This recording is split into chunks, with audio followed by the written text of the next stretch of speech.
Here we go. So welcome, as I said, Tree Law TV's first live. I hope you're enjoying the Tree Law TV videos so far.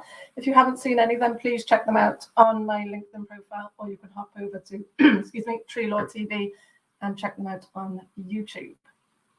So the purpose of today's session is to talk about tree root subsidence. Not sure about you, but it is a boiling hot day here. I think I've picked the hottest day to have my first live. And this time of year in the insurance industry, regarding tree root subsidence, our minds always turn to the question of whether this is going to be a big tree root subsidence year. But I don't want to presume any knowledge here, because I know that there's loads of different sorts of people dialing in today and may potentially watch this on playback. So I'll cover off a couple of the basics, if I may. So those old hands at this, please bear with. If I can click to my next slide. There we are. Right.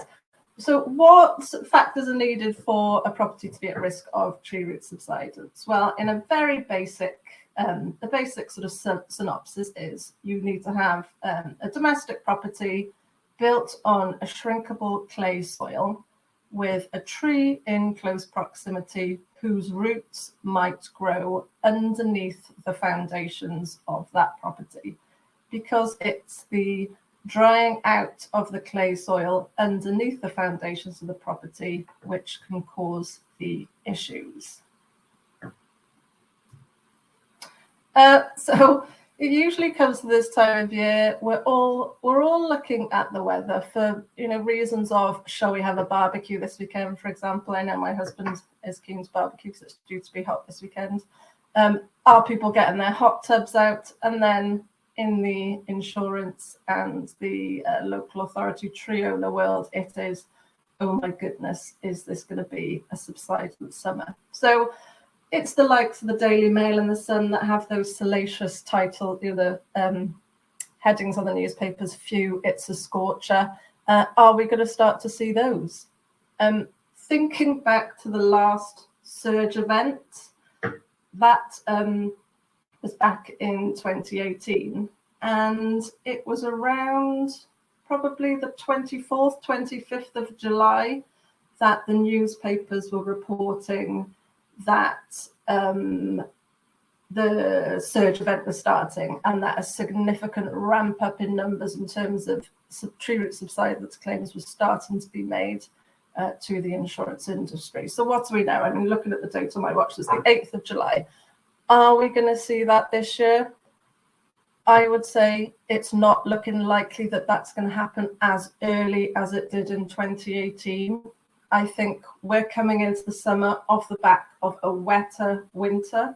And if we're thinking that tree root subsidence is all about the moisture content of a shrinkable clay soil, then obviously a summer, no matter how glorious it is, and as I said, it's glorious out there today, it needs to be off the back really of a drier winter for it to show a significant risk of it being a surge year. But I mean, I wouldn't want to put any money on this. All bets are off until it actually happens.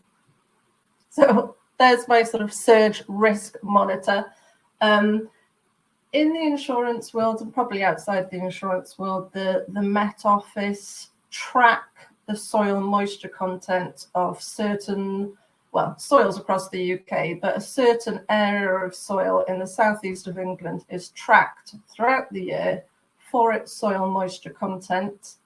That's a piece of data called the Morex data, and we can look at that and chart that across a graph through the weeks of the year to assess whether there's likely to be a surge event. In terms of what that graph needs to hit in order for there to be a surge, it really needs to be hitting and staying at a high figure. I think it's around 300. I'm not sure what the units of calculation are there, but it needs to hit that. It needs to stay there for a prolonged time in order for that to translate into subsidence risk and result in increased numbers of subsidence claims. So, summer 2022. Each summer, and each surge event is very unique. Actually thinking about it, I should probably say what a surge event is, and that's unique in itself. So at the moment, I'm the chair of the Subsidence Forum, and we've discussed, it's a hot topic, pardon the pun, we've discussed how we can create an industry-wide definition of a surge event. But that is really difficult, because if you're looking at it from an insurance perspective, insurance is all about the contract of insurance between the insurer and their insured. So what is covered, etc., is all part of contractual terms. So insurers, in that respect, could vary from insurer to insurer, because the contracts might vary from insurer to insurer. What a surge means, and it's the same as if there's a flood event or if there's a storm event, is that it is an increased uptick of claims when compared to a similar period of time in another quarter or another year. One of the big surges was back in 2003, and I remember the hot summer of 2003, and the number of claims at that point, I think the surge went up from sort of an average number of about 20,000 up to 50,000, and that created the surge.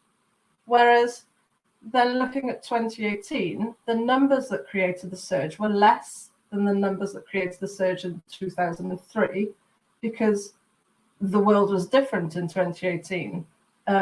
Knowledge had progressed. Perhaps there were, I suppose, less properties to experience that incident for the first time.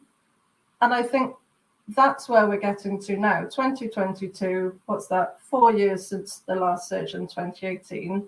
And again, it's a different world. It's a different world of not only knowledge and housing stock out there, but the one thing that I think is the biggest difference here is the environment in which we're all operating in.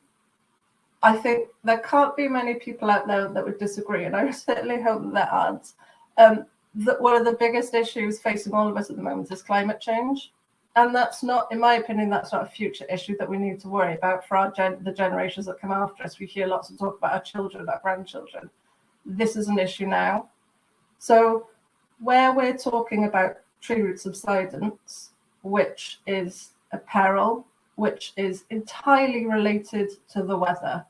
If I go back to that slide at the beginning where it shows all the factors that you need in place in order for there to be a risk of tree root subsidence, up in the top left corner is the sunshine.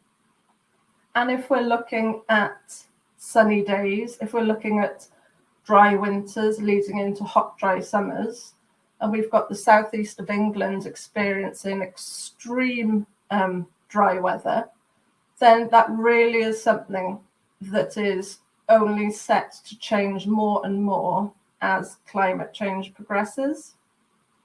One thing that is getting more and more common, and I've got lots of colleagues that deal with this in WeatherNet and Dye & Durham, and dealing with underwriting and risk profiling, is all about, as I just said, risk profiling and using that data to work out how the profile of risk across properties in the UK might change with time. So we're in 2022 now. We're already experiencing the implications of climate change.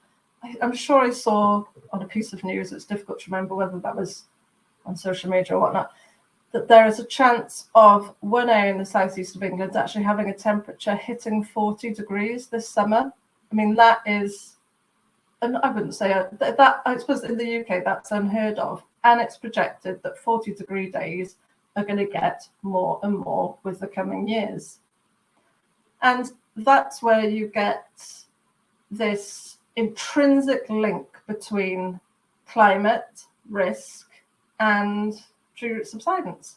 So if you talk about tree root subsidence, if any of you are listening to this dialing in and you're living in and around London, then subsidence is probably something you know all about. If you're buying a property, you'll know about it. There'll be a risk that'll be on your mind. Whereas if you live elsewhere, like me, I live in South Wales, if I was to knock on my neighbour's door and ask them what they know about tree root subsidence, I'm not sure what I'd say, but I'm pretty sure it'd be no. So it's something that is perhaps quite London-centric at the moment, because London being an area where there is hotter, drier weather in the summer because of the location of London, and based on clay soil. But those risk models show that as weather is going to get hotter and drier with climate change, which it already is, we're going to start seeing those subsidence claims moving more north to areas we haven't seen before, because it hasn't been hotter, it hasn't been drier, the winters have been too wet. But we're going to start seeing them moving more north. So summer 2022, I'm not sure what this is going to look like. All bets are off at the moment, as I said, as to whether we are going to get that surge in claims. I was talking to a colleague earlier on this week who said end of Q2, so as at the end of June, they haven't seen an uptick of claims in their business as yet. So I think eyes down to see whether in July and early August those numbers are really going to come in. So who is going to worry about whether 2022 is a subsidence surge year? I mean, apart from the insurers. So you've got homeowners. Who's going to worry about this? Well, if a homeowner is trying to sell a house or wants to buy a house in or around, say, a hotspot area, such as certain parts of London, what are they going to be thinking coming into summer 2022? And this is an area I am talking to more and more people about. So people who live and work in and around London and who want to buy a property and want to buy a property in certain areas. And yes, it's easy to say, well, you know, there is data out there. There is a Clay Research Group, for example, produce online freely available data about risk profiles in certain areas of London and the rest of the UK for subsidence. It's easy to say, well, just buy it in a different area, but that's not a straightforward answer. You've got people wanting to live in areas for all different reasons, such as work, home, and things like school catchment areas. So as a homeowner, if you're buying a house, you may be looking at the risk profile for subsidence damage. An important part of buying a house is getting your insurance cover. Then you contact the insurance company. They're going to tap in the postcode into their database and think, well, is this a risk we want to insure? They don't have to say yes. This is all part of a contract of insurance. So these are negotiable terms if you're entering into a new contract of insurance with an insurer. So if you can't go into the market and get competitive insurance cover, then what impact is that going to have when you try and get a mortgage? Unless you're a cash buyer and therefore not obliged to get insurance cover, any mortgage company to secure their loan over that property is going to want it to be backed up with an insurance policy. So that is a key and tricky issue for homeowners. I'm not sure. I think we've come off the back of COVID and people moving away from London, people moving houses because of the work from home culture and being able to be more remote from the office. I'm not sure whether that uptick of house sales is continuing into 2022. It might be. It might not, but I know that saw a big, flurry of claims back in 2020 when more people were selling properties to buy another. And the reason that buoyant housing market causes more claims, is that when people are buying and selling properties, they want to, decorate. So I've just redecorated my office in my lovely leafy paper. But when you're taking off wallpaper, that's often a time when you notice crack damage in the property. When you're buying a new property, you might move in and decide to change the wallpaper and change in tiling and whatnot and uncover some cracking. And not everybody gets a pre-purchase survey report. I mean, if you're buying a house, getting a pre-purchase survey report will look for signs of subsidence, but it's expensive. Lots of people don't. Some people aren't obliged to do that. I know mortgage companies will secure a loan perhaps against property with less than a full pre-purchase survey report. So it is really worth, if you are a homeowner and you are thinking of buying a property, selling yours and buying another one, I really would advise to minimize your own risk by getting that pre-purchase survey report. Next slide. once you found that. Next one, tree owner. So who's the tree owner? It's easy to say in this situation that we're talking just about local authority tree owners, so the public sector tree owners, but there's all sorts. You could have neighbour versus neighbour, one neighbour's tree causing damage to another neighbour's property. You could have trees in the grounds of a hospital, trees in the ground of a supermarket.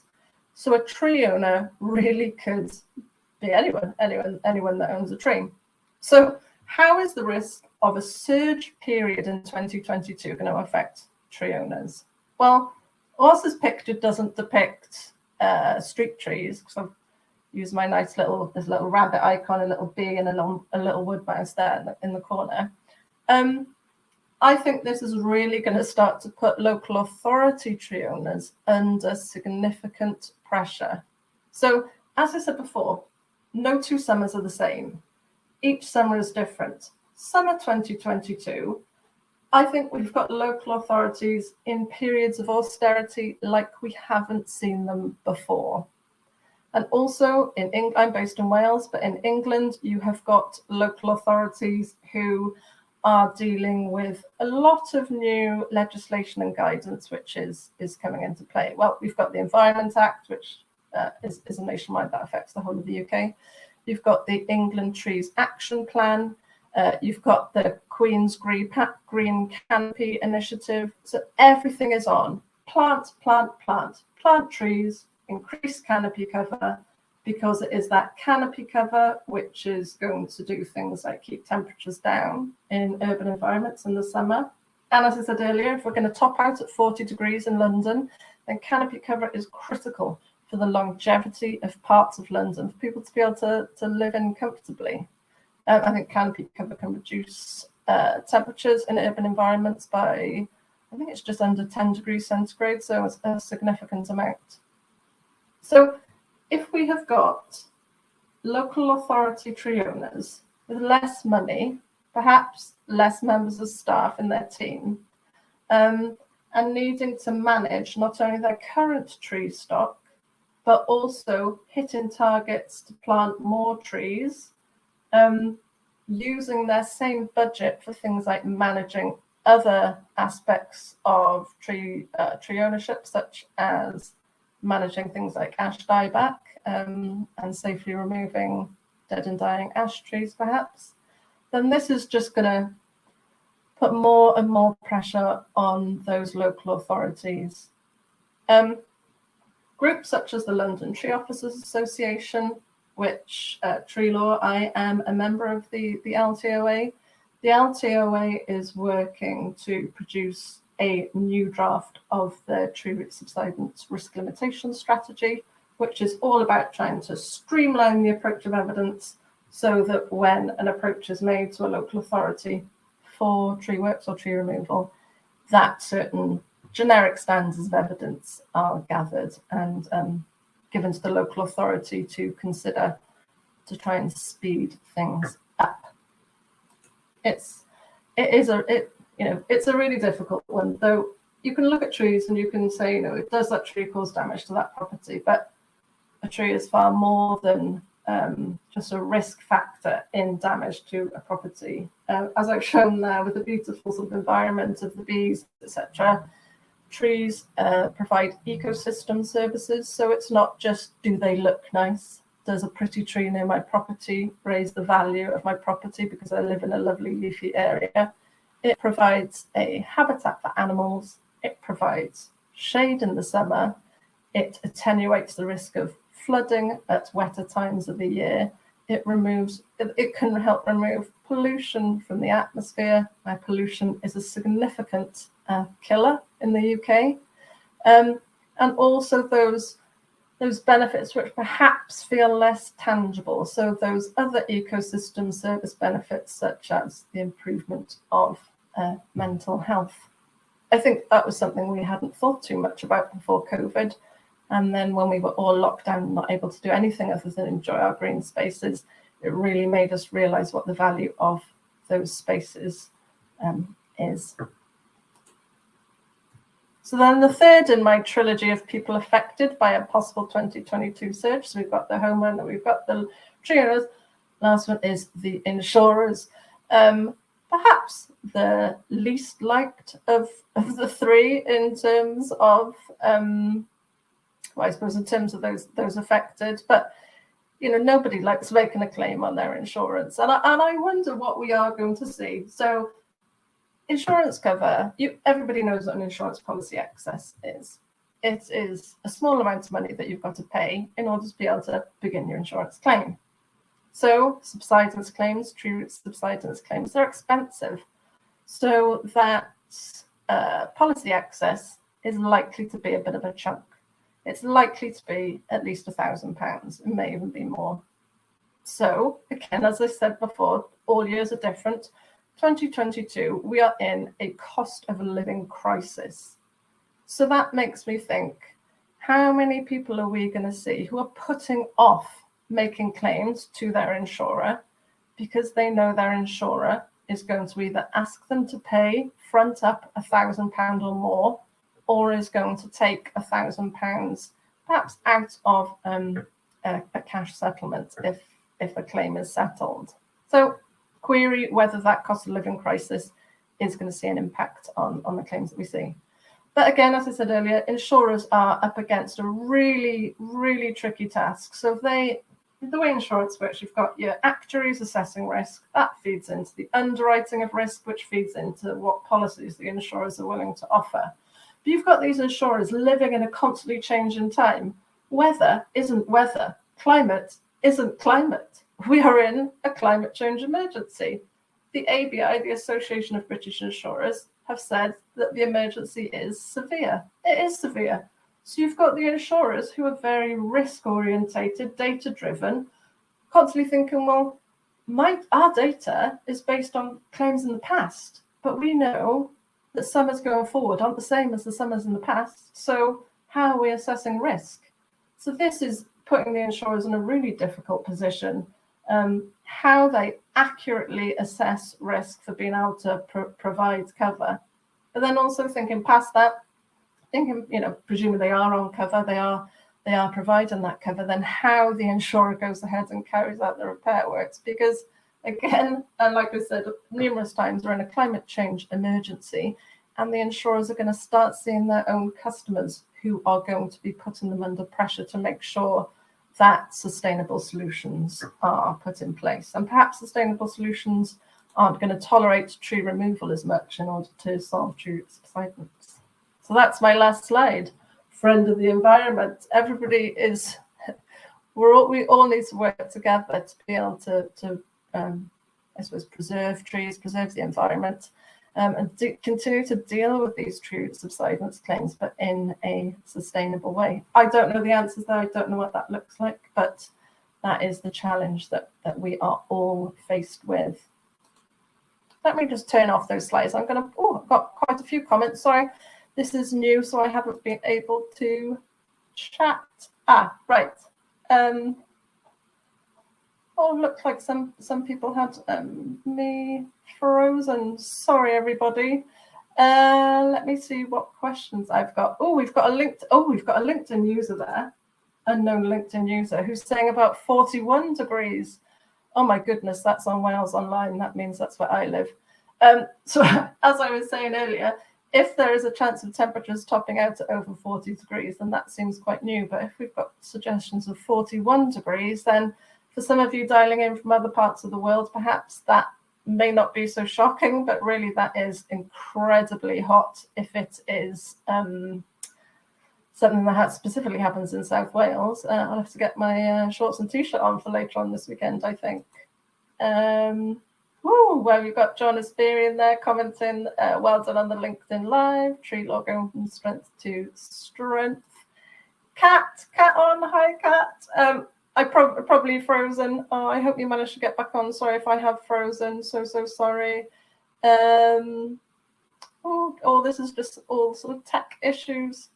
Here's another one. So another LinkedIn user question. So the role of trees means that we need a different approach to risks, costs, and benefits. Oh, yes. I don't know who that is as a LinkedIn user, but I certainly agree there. I think never more so than now are we looking at trees holistically and looking at them for everything that they can give us. As I said, the number of deaths in the UK from pollution is quite stark. I'm not going to say a stat because I got the 40 degrees one wrong earlier.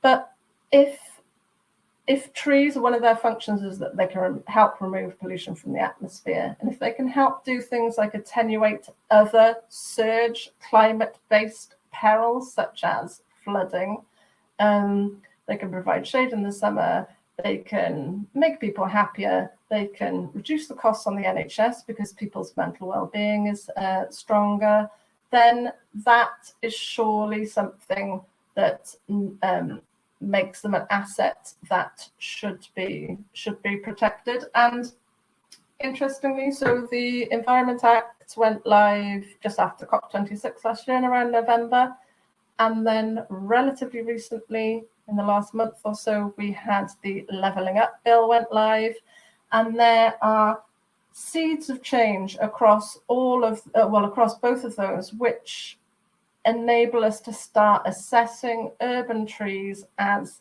assets. So, if we're talking about different assets the local authority might manage, buildings, roads, whatever, I don't think trees have been given that asset status previously, but now the seeds have been sown for that to be the case. And then that brings us into a whole new discussion about what the value of trees is, how they can be assessed, how a monetary value can be put on a tree, because that's pretty significant. Another one, urban heat islands will be a big issue. Absolutely. So the urban heat island effect, which means the urban areas get hotter in the summer and they retain that heat. The buildings heat up during the day, trap heat, and retain heat and create an even hotter urban environment. That is significant, and significant in places like London where there are so many buildings and where we're also in a housing crisis and more buildings are being built, which then just increases the density of buildings, increases the effect of the urban heat island effect, which when combined with hotter temperatures in the summer then just gets more and more and more busy. One last one before I've got to, I think we're going to be cut off in 30 seconds or so. So Steve, hi Steve. Instead of rainwater runoff being wasted, why not divert it to the trees? Good idea. So I think, does that come in line with the sustainable urban drainage systems, the subs that are being trialled around the UK? I know I live near Cardiff and there's quite a few sustainable urban drainage systems which are being trialled here, which could well be an answer to that.